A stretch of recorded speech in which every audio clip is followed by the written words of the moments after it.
إنا أنزلنا إليك الكتاب بالحق لتحكم بين الناس بما أراك الله ولا تكن للخائنين خصيما واستغفر الله إن الله كان غفورا رحيما صدق اللہ العظیم۔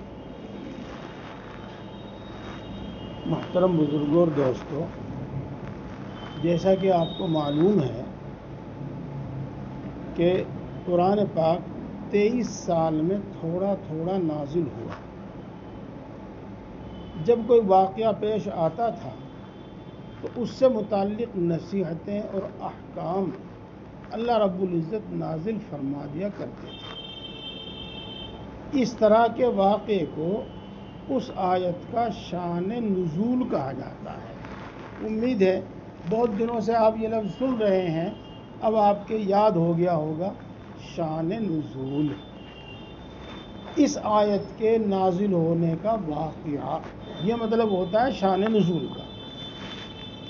تو مدینہ منورہ میں ایک واقعہ پیش آیا اور بہت ہی پیچیدہ واقعہ ہو گیا وہ۔ اس موقع پر اللہ تبارک و تعالیٰ نے یہ ایک پورا رکوع بلکہ اس کے بعد کی بھی 2 آیتیں ایک ساتھ نازل فرمائیں۔ وہ واقعہ سنیے، ان آیات کی تفسیر سنیے، ان آیات میں جو نصیحتیں ہیں وہ دھیان رکھیے۔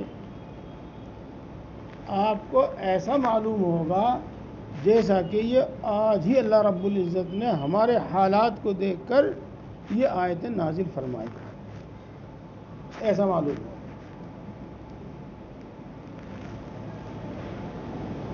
بات لمبی اگر ہو جاوے تو کوئی بات نہیں، اگلے ہفتے دیکھیں گے، باقی حصہ ادھوری نہیں رہنی چاہیے۔ اکثر و بیشتر صحابہ کرام رضوان اللہ تعالیٰ علیہ مجمعین کے فقر و فاقہ اور تنگ دستی کے واقعات بیان کیے جاتے ہیں۔ ہاں، خاص طور سے جب صحابہ کرام رضوان اللہ تعالیٰ علیہ مجمعین مکہ مکرمہ سے ہجرت کر کے مدینہ منورہ پہنچے تو شروع کے کچھ دنوں میں زیادہ تر لوگوں کی حالت ایسی تھی۔ مہاجرین کی حالت، جو اپنا قبیلہ اپنا وطن چھوڑ کر وہاں آ رہے تھے، ان کی حالت تو ظاہر بات ہے کہ ان کے پاس کوئی زمین نہیں، جائیداد نہیں، مکان نہیں، تجارت کے لیے کچھ پیسہ نہیں، اور اگر تجارت کے لیے پیسہ بھی ہو تو آپ سب لوگ تاجر ہیں بھائی، اس کو سیٹ کرتے ہوئے اور اس کو چلاتے بناتے میں بھی بہت وقت لگ جاتا ہے یہ۔ اور جو وہاں پر صحابہ کرام مدینہ منورہ کے لوگ تھے تو وہ آنے والوں کی خدمت کرتے، ان کی مہمان نوازی کرتے، ان کے پاس بھی گنجائش اتنی زیادہ نہیں تھی، تو شروع کے دنوں میں تو کچھ تنگی کا حال رہا، لیکن اس کے بعد الحمدللہ خوشحالی آتی چلی گئی، خوشحالی آتی چلی گئی، اور بہت سے لوگ تو بہت مالدار تھے، بہت مالدار تھے۔ آج نہیں، میں پھر کبھی آپ کو یہ اس موضوع پر بھی سناؤں گا انشاءاللہ، قرآن پاک میں کہیں آئے گا واقعہ۔ بہرحال وہاں پر عام غذا جو تھی وہ جو اور کھجور تھی، جو کی روٹی اور کھجور کھایا کرتے تھے۔ گیہوں وہاں پیدا نہیں ہوتا تھا اور دوسری چیز بھی نہیں پیدا ہوتی تھی اتنی زیادہ، اور آپ وہاں جائیں، وہاں جانے کی کیا ضرورت ہے؟ آپ اپنے ملک میں نہیں، اپنے شہر میں، اس کے گرد و نواح میں 50 سال پہلے کا حال دیکھ لیجئے، کیا پیدا ہوتا تھا، کیا شکل تھی۔ ہاں، اس کے باوجود بہت سارے ہاں تو کھجور اور جو ان کی عام غذا تھی۔ ملک شام سے کبھی کبھی لوگ گیہوں کا آٹا لے کر جاتے تھے، تو خوشحال لوگ وہ آٹا خرید لیا کرتے تھے، گیہوں کا آٹا خرید لیا کرتے تھے۔ جیسے کبھی ہمارے علاقے میں ہاں کسی مہمان کے آنے پر کبھی عید تہوار میں چاول بنتے تھے، تو ایسے ہی وہاں پر گیہوں کی روٹیاں بنتی تھی کبھی خاص موقعوں پر، مہمان کے آنے پر، کسی تقریب میں وغیرہ میں گیہوں کی روٹی بنتی. تو ایک صحابی تھے حضرت رفاعہ رضی اللہ تعالی عنہ، ماشاء اللہ خوشحال تھے. انہوں نے ایک بوری گیہوں کا آٹا خرید لیا اور وہ ایک کوٹھڑی میں، کوٹھڑی تم جانتے ہو جس کو آج کل اسٹور کہے ہوئے ہیں، اس کو رکھ دیا. اور ان کے کچھ ہتھیار بھی تھے، وہ ہتھیار بھی اس کے آس پاس میں رکھ دیے، جس میں ہتھیار میں ہوئی نیزہ، تلوار، ڈھال، تیر وغیرہ جو بھی کچھ تھے. وہ خوشحال آدمی تھے، ہتھیار بھی کافی تھے، تو وہ وہاں ان کے پاس رکھ دیے. ایک شخص تھا جس کا نام تھا بشیر. اس کو کسی طریقے سے معلوم ہو گیا کہ پورا ایک بوری گیہوں کا آٹا رفاعہ کے ہاں رکھا ہوا ہے. تو اس نے نقب لگایا، جس کو آپ پاڑ دینا کہتے ہیں، دیوار پاڑی، اور وہ آٹا اور وہ ہتھیار سب نکال لیے. ہتھیاروں کی چوری، آدمی بالکل سمجھو ننگا رہ گیا، اور وہ پتہ نہیں کس نیت سے، کس غرض سے اتنا آٹا لے کر رکھا ہوگا، وہ سب چوری ہو گیا. تو ظاہر بات ہے کہ تکلیف تو ہونی تھی، دکھ تو ہونا ہی تھا. تو حضرت رفاعہ رضی اللہ تعالی عنہ اپنے بھتیجے حضرت قتادہ بن نعمان رضی اللہ تعالی عنہ کے پاس گئے اور بتایا کہ رات معاملہ اس طریقے سے ہو گیا. تو ان کے کنبے کے لوگ اس تلاش میں لگ گئے کہ یہ کام، یہ حرکت کس کی ہے. تو معاملہ بڑا پیچیدہ ہو گیا وہاں پر. وہ بشیر جو تھا جس نے اصل چوری کی تھی، اس کے خاندان نے تو یہ اڑا دیا کہ یہ چوری فلاں شخص نے، جن کا نام لبید تھا، اس نے کی ہے. وہ بڑے نیک آدمی، بڑے بہادر، بڑے غیرت مند تھے. وہ تلوار لے کے نکلے آئے. انہوں نے کہا کہ میرا نام لے کے دیکھو، جو میرا نام لے گا گردن اڑا دوں گا. ادھر تو یہ ہوا. اس کے یہ تیور دیکھ کے بنو عبیرق اور بشیر کا خاندان اور بنو عبیرق اس کا نام تھا، وہ ڈر گیا کہ معاملہ یہاں بڑھ جائے گا. تو اس نے ایک سازش کی، اور وہ سازش یہ کی کہ موقع پا کر رات کے اندھیرے میں حضرت رفاعہ رضی اللہ تعالی عنہ کے گھر سے لے کے اور ایک یہودی کے گھر تک تھوڑا تھوڑا آٹا گرا دیا. ادھر تو یہ کیا، اور ادھر آپ کو جانے بھولا کٹڑا دودھ پی جاوے ہے. آپ کو تو یہ کہاوت سمجھ میں نہیں آئی ہوگی، لیکن بہت سو کی سمجھ میں آ گئی ہوگی. تو وہ بھولے بن کے اس یہودی کے پاس گئے اور کہا کہ ہمارے کچھ ہتھیار ہیں، ہمیں سفر میں جانا ہے، ہم اپنی ضرورت کے ہتھیار کو لے کر سفر میں جا رہے ہیں، یہ ہتھیار آپ ہمارے امانت رکھ لو. تو وہ جو حضرت رفاعہ رضی اللہ تعالی عنہ کے یہاں سے ہتھیار، ڈھال وغیرہ وغیرہ وہ چرائے تھے، وہ اس یہودی کے یہاں امانت رکھ دیے اور آٹا گرا دیا رفاعہ کے گھر سے یہودی کے گھر تک. اچھا، لبید کو تو انہیں چھوڑ دیا. اب وہ کہنے لگے کہ بھائی یہ کام ہمارا نہیں. ہاں، ادھر ہوا یہ کہ ان کے یہاں رات میں بہت دیر تک کھانا بنا اور ایک دعوت چلی جس کو کہتا پارٹی چلی. تو لوگوں کو دیکھ کر اندازہ ہوا کہ یہ پارٹی کس چیز کی چل رہی ہے آج، یہاں دعوت کس چیز کی ہو رہی، یہ کھانا کس چیز کا بن رہا. ہاں، زمانہ کوئی سا بھی ہو، آدمی اپنے دماغ سے بہت دور دور کی سوچے. تو جب وہ حضرت رفاعہ کے گہوں کے آٹے کی چوری کا قصہ سامنے آیا تو لوگ کہنے لگے بھائی دیکھو، اور تو ہمیں کچھ پتہ نہیں. ہاں، بنو عبیرق کے یہاں دعوت ضرور چلتی تھی رات. تو اب بنو عبیرق کے لوگوں پر بھی شبہ چلا گیا. اب دیکھو معاملہ کتنا پیچیدہ ہو گیا. یہودی کے گھر تو آٹا گرا ہوا وہاں تک تو، اور ایک پورا خاندان لبید کا نام لے رہا ہے. اور حالات کو دیکھ کر لوگ بنو بیرق کا نام لے رہے ہیں. اب معلوم نہیں کہ چوری ہے ہوئی کی. حضرت قتادہ رضی اللہ تعالیٰ عنہ بڑے ہوشیار آدمی تھے. وہ رسول اللہ صلی اللہ علیہ وسلم کی خدمت میں جاتے ہیں اور پورا واقعہ بیان کرتے ہیں. اب لبید کا معاملہ تو جلدی دبدبا گیا. اب معاملہ جو آ رہا تھا وہ تو یہودی کا آ رہا تھا اور بنو بیرق کا آ رہا تھا. کچھ لوگ تو کہہ رہے تھے کہ بنو بیرق کا کام ہے یہ، بشیر کا کام ہے یہ، اور کچھ لوگ یوں کہہ رہے تھے کہ یہودی کا کام ہے. اچھا سازشی لوگ ہیں، سمجھیے گا آپ. یہ آج جو دنیا میں کچھ ہو رہا کوئی نئی بات نہیں ہے. میں بعد میں بتاؤں گا تو نئی بات نہیں ہے. یہ پہلے ہی سے ہوتا ہوا ہے، پیچھے ہی سے ہوتا ہوا ہے یہ سب کچھ. تو بنو بیرق نے اس بات پر زور دیا کہ یہودی کی تلاشی لی جاوے. اس کے گھر میں آٹا بھی ملے گا، ہتھیار بھی ملیں گے، سب کچھ ملے گا. تو جناب وہاں تک آٹے کے تو نشانات تھے اور جو تلاشی لی گئی تو وہاں ہتھیار نکلے. رفاع نے پہچان لیا کہ وہ یہ میرے ہتھیار ہیں.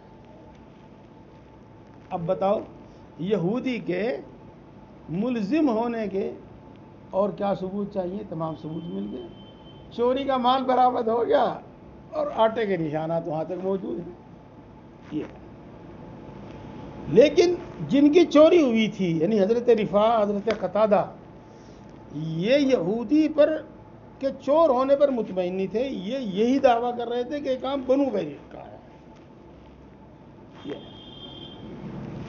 حضرت قتادہ رضی اللہ تعالی عنہ رسول اللہ صلی اللہ علیہ وسلم کے پاس جا کر ایک دن پورے حالات بتانے لگے اور کچھ ایسی علامات بتانے لگے جس سے ظن غالب ہوتا تھا کہ یہ کام بنو بیرق کا ہے، بشیر کا ہے. اب چونکہ ادھر آٹے کے نشانات تھے، ہتھیار برآمد ہو چکے تھے اور یہودی تھا اور مسلمانوں کے بارے میں ایسا گمان ذرا سا مشکل ہوتا ہے کہ وہ چوری کرے گا. تو رسول اللہ صلی اللہ علیہ وسلم نے بھی یہ فرما دیا کہ تم بغیر ثبوت کے بنو بیرق کا نام کیوں لے رہے ہو اور ایک مسلمان خاندان پر چوری کی تہمت کیوں لگا رہے ہو.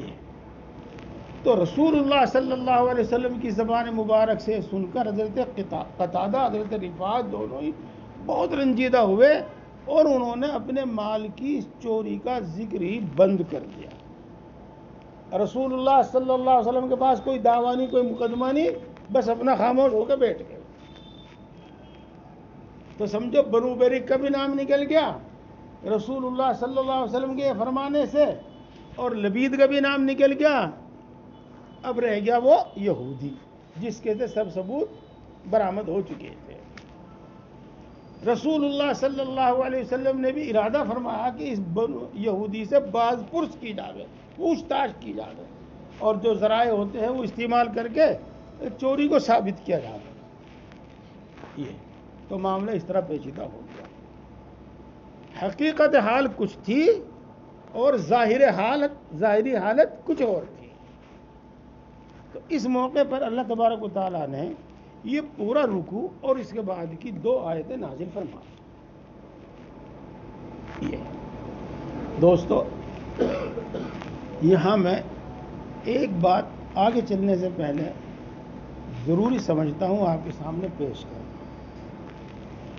ہم صحابہ کرام رضوان اللہ تعالیٰ علیہ مجمعین کی نیکی کے، تقوی کے بہت سارے واقعات پڑھتے رہتے ہیں اور ہم یوں کہتے ہیں کہ تمام صحابہ جنتی ہیں اور ہر صحابی کے ساتھ رضی اللہ عنہ ہم لگاتے ہیں کہ اللہ اس سے راضی ہے، اللہ اس سے خوش ہے.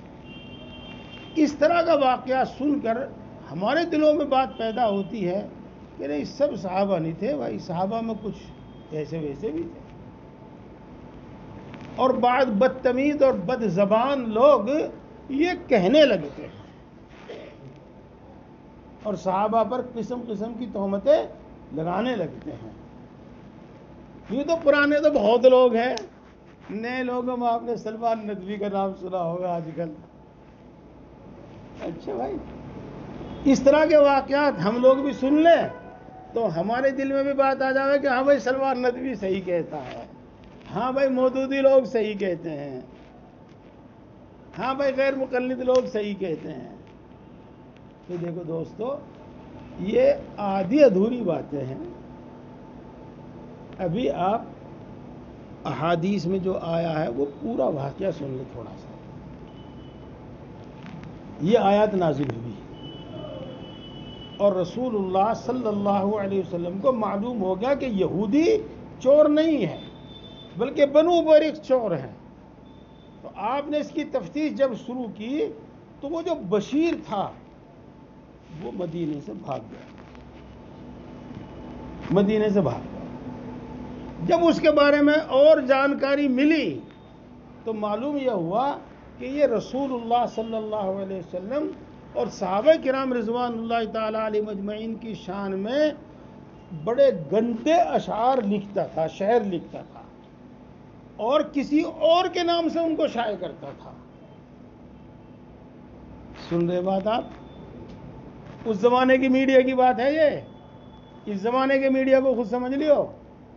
کون حضرت جی بول رہا، کون مولانا بول رہا، بالکل یقین نہ کریو. آمنے سامنے کی بات ہے، بچوں کو کچھ ہے. ہاں، فلاں نے یہ کہا، فلاں نے یہ کہا، اور وہاں رپورٹر پہنچا اور وہاں یہ میڈیا والے پہنچے. کچھ نہیں ہو، ہر چیز کا بات کا بتکڑا بنا لیا جاتا ہے، رات کا دن بنا لیا جاتا ہے، دن کا رات بنا لیا جاتا ہے.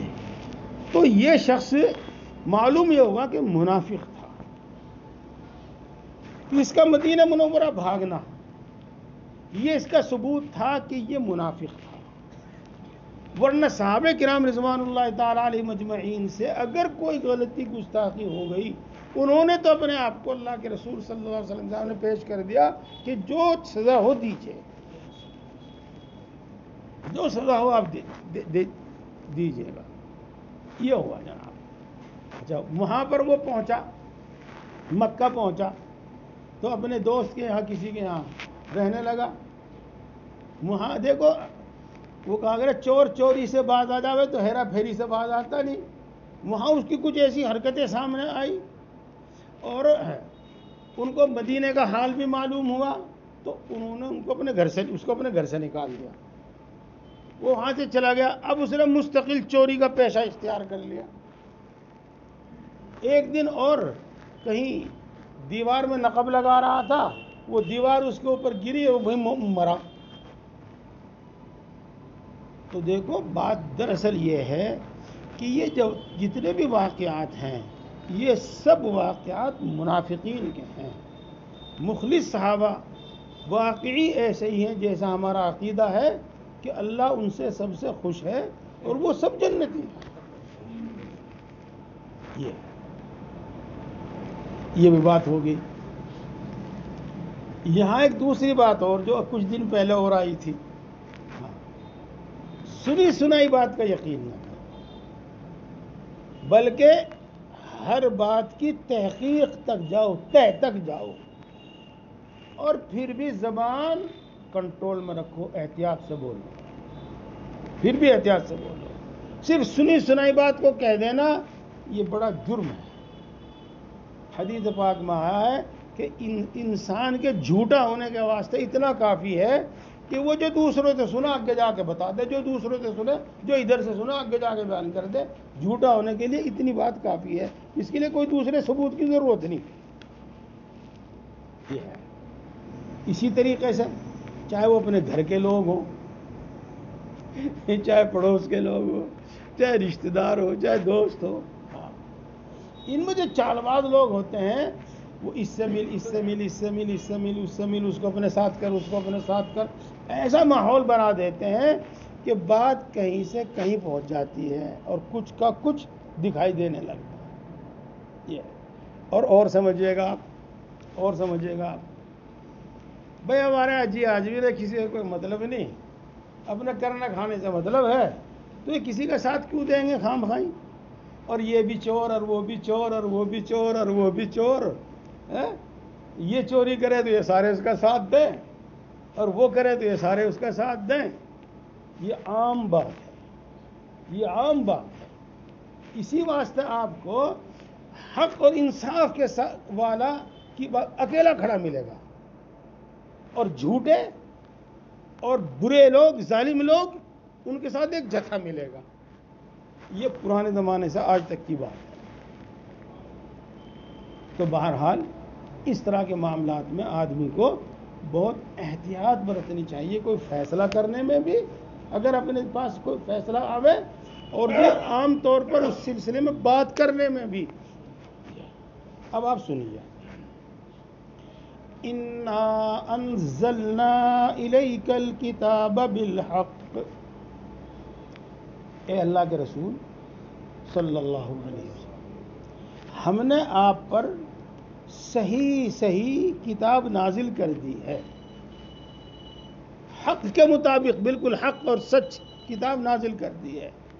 اور یہ کتاب اس لیے نازل کی ہے آپ پر، لِتَحْكُمَ بَيْنَ النَّاسِ بِمَا أَرَاكَ اللَّهُ، تاکہ آپ لوگوں کے درمیان فیصلہ کریں اس علم کے مطابق جو علم اللہ نے آپ کو عطا کیا ہے۔ وَلَا تَكُنْ لِلْخَائِنِينَ خَصِيمًا، اور آپ خیانت کرنے والوں کے طرفدار نہ بنیں۔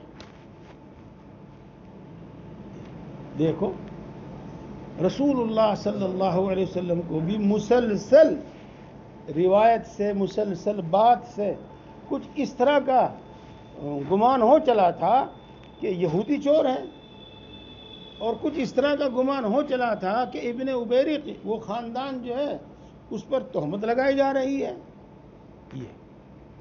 اور دوستو، آپ یہ مت کہیے گا کہ رسول اللہ صلی اللہ علیہ وسلم سے ایسا کیسا ہوا؟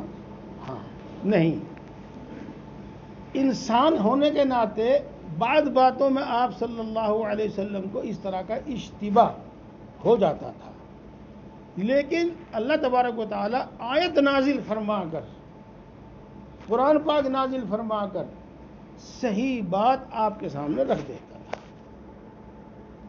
امید ہے کہ میری بات سمجھ میں آ گئی ہوگی۔ یہ واقعہ تو اس کی مثال ہے ہی، ایک واقعہ اور ہے، اور وہ بھی میں آپ کے سامنے رکھنا چاہتا ہوں، اور اس لیے رکھنا چاہتا ہوں کہ زمانے بھر میں اس پر آج بھی بڑا ہنگامہ ہوتا ہے، اور آج سے 30-35 سال پہلے کی بات یاد ہو آپ کو تو پھر ساری بات آپ کو اچھی طرح سمجھ میں آ جائیں گی۔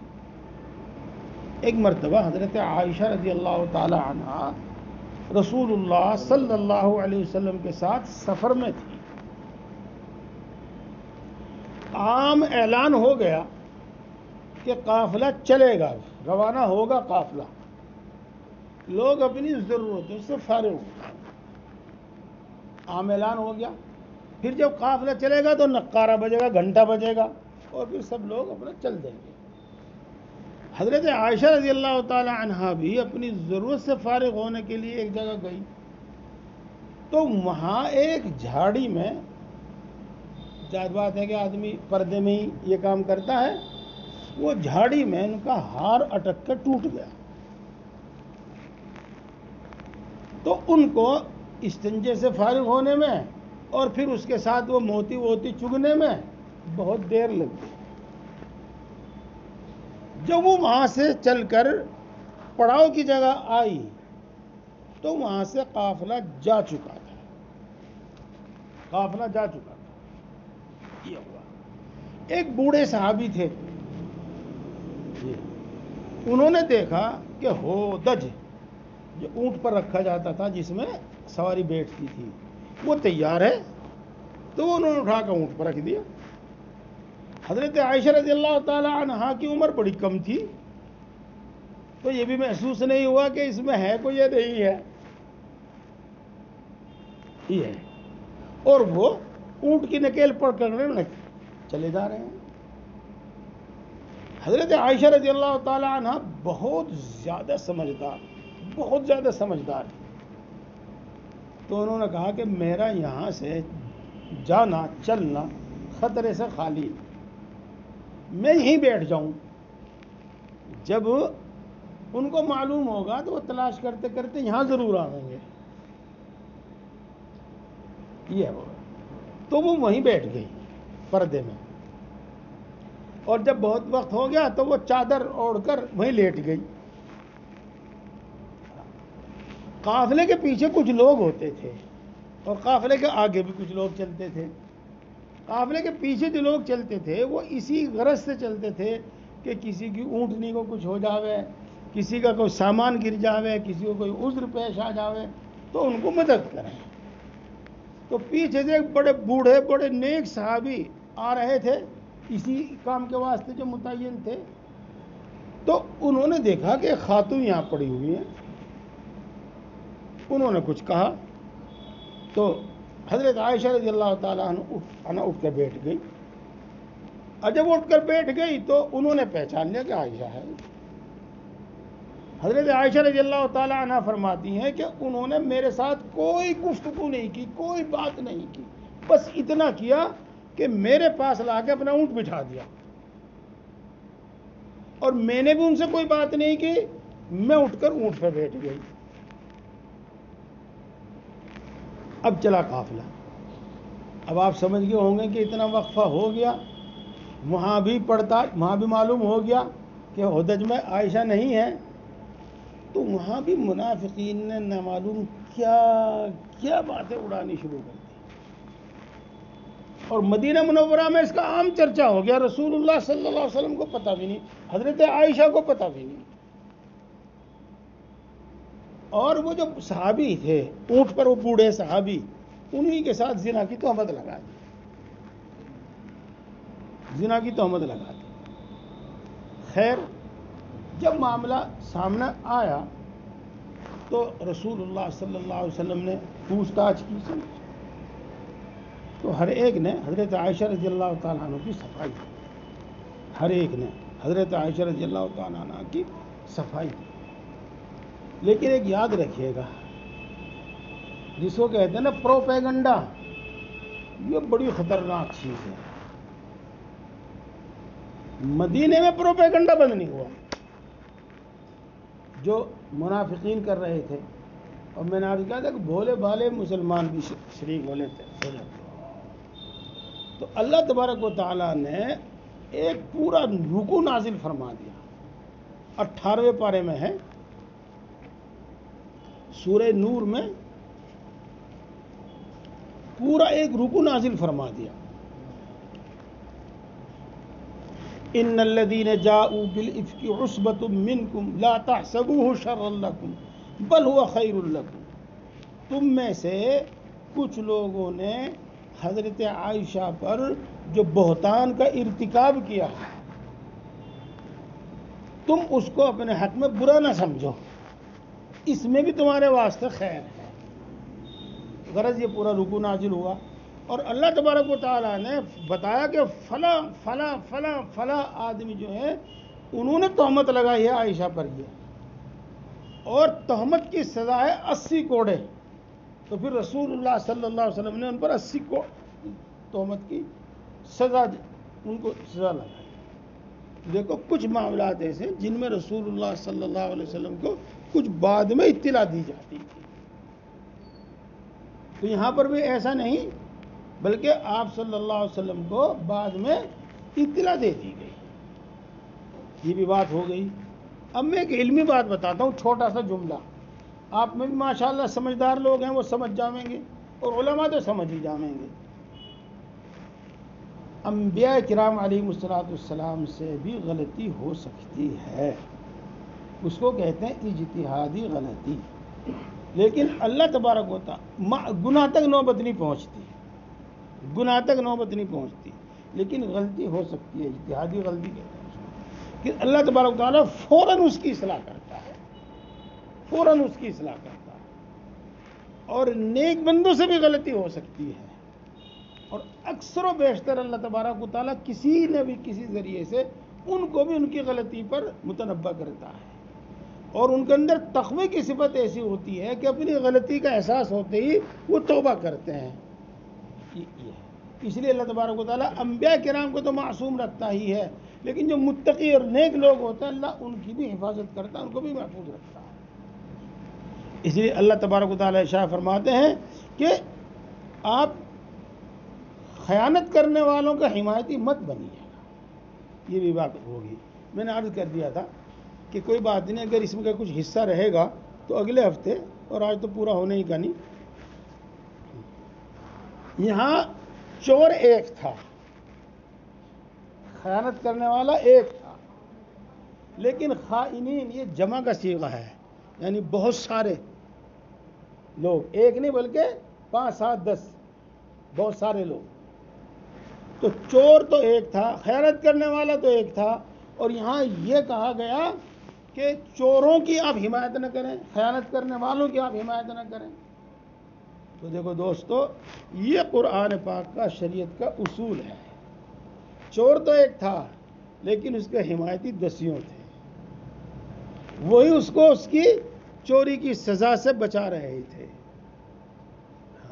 اس لیے وہ حکم کے اعتبار سے سب برابر ہیں.